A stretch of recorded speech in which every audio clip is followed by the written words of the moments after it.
Welcome, huge movie fanatic Nate, stopping on by for another retro VHS showcasing video. Today I'm coming at you to showcase what I can only assume is the original, or definitely one of the original, North American VHS releases of The Town That Dreaded Sundown. On the back here we can see package design and summary, copyright 1983, Warner Home Video Incorporated, all rights reserved. Taking a closer look at the front cover, which very well might be faded. It's hard to tell if it's faded or not, you know. I'm looking at the back and the side, it's like all the same. Maybe it's just like maybe they just picked a faded kind of looking cover, or color rather, but we've got the original, or I don't know if this went back to the 70s.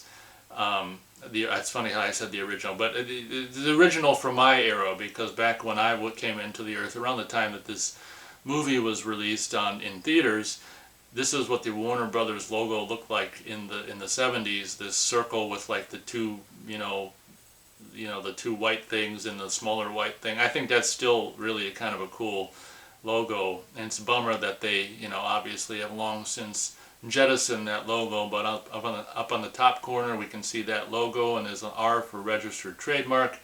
Top corner we've got a little kind of a green circular type thing that says horror. Panning further down we see Charles B. Pierce's The Town That Dreaded Sundown, a true story.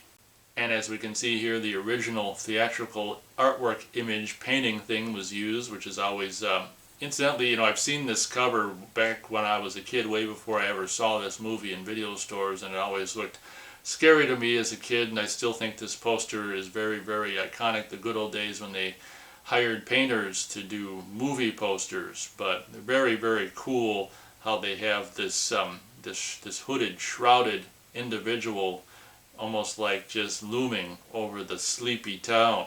So it's really cool how they use, a huge part of the original theatrical poster for this VHS release. Under that you can see some credits there. On the bottom, an Orion Pictures release. In bottom corner there we've got a black kind of a squarish circle with a red font and a little rectangle there for VHS.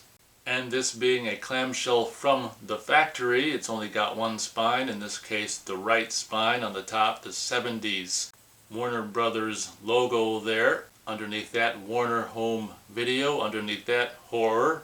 Underneath that, I guess this at the time was like a sticker of authenticity. If a VHS release didn't include this sticker of authenticity, you might want to get worried because it might be a fake. This I guess is just some kind of a sticker to indicate authenticity, for that it is in fact from Warner Home Video and not some bootleg.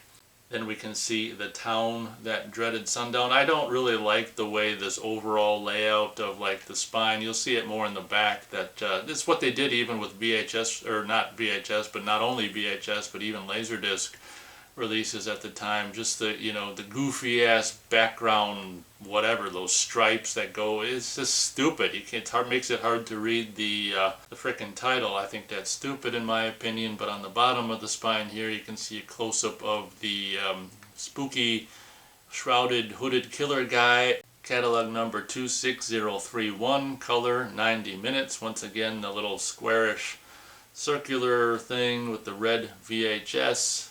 Taking a look at the back, we've got two very horrifying images of one of the killer in the shrouded hood thing bursting his way into someone's home. And for some reason we've got a still from Gilligan's Island. No, just kidding. That's obviously, what's her name? What the hell is her name? What's her name? Dawn Wells from Gilligan's Island, but she's not playing the character from Gilligan's Island in this movie. On the phone there, this might be from the same scene actually. It's almost like Brian De Palma split screen. I think this might be what she's seeing. Don't quote me, I haven't seen the movie for a while, but anyway, regardless if it's the same scene or not, it's a scary, horrifying scene of, this Dawn Wells reacting to this moment in the movie. Underneath the images we've got a little tagline, "A true tale of Texarkana terror."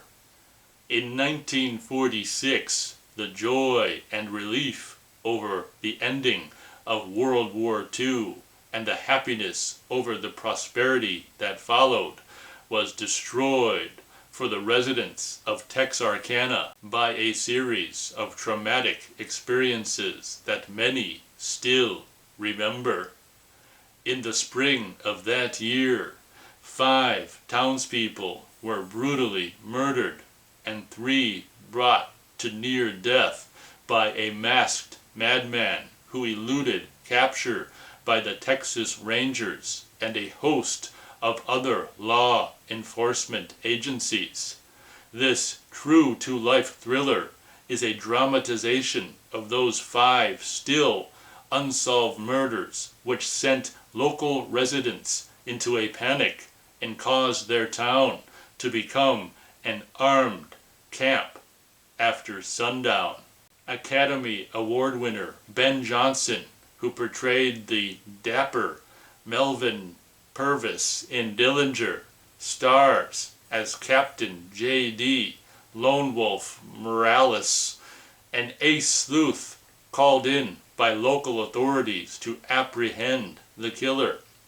Comic relief in an otherwise gruesome chain of events is provided by producer-director Charles B. Pierce, who also plays the well-intentioned but bumbling police officer assisting Morales. Is that how you pronounce that? Morales?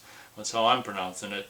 The town that dreaded sundown is suspense-filled drama at its best, and all the more terrifying because the bizarre events it chronicles are true. Underneath that we can see just a blank space there. Underneath that, underneath the blank space, we've got, yeah, your all-important copyright warning information stuff. Your rating here are manufactured in USA, and you can pause and read the other stuff if you want to.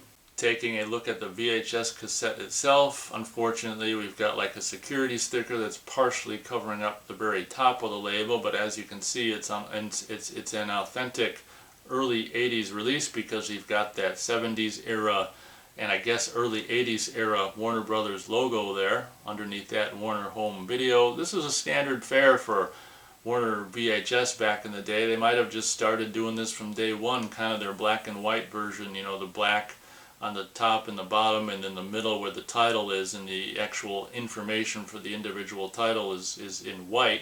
As we can see, the white area with black print, the town that dreaded sundown, all your information, rated R, color 90 minutes, catalog number, and copyright 76 for the year, or release year of the film, not the release year of the VHS. Under that, all important warning, copyright information, FBI logo, and all that stuff.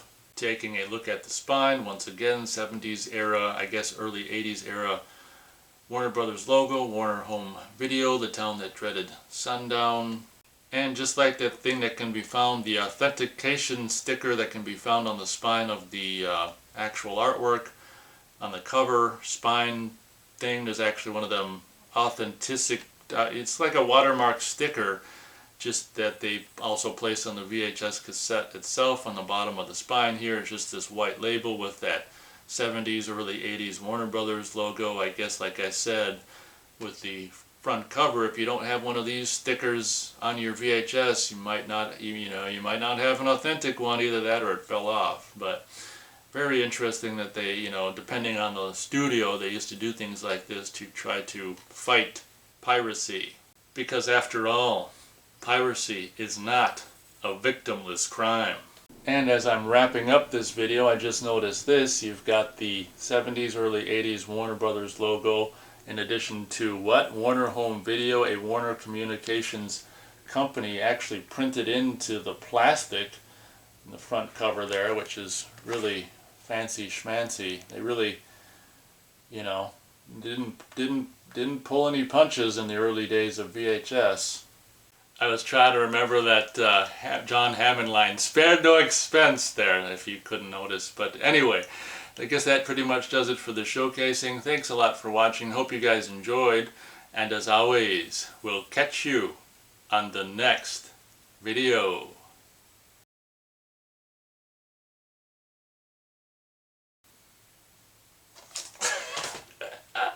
Fleas on Parade,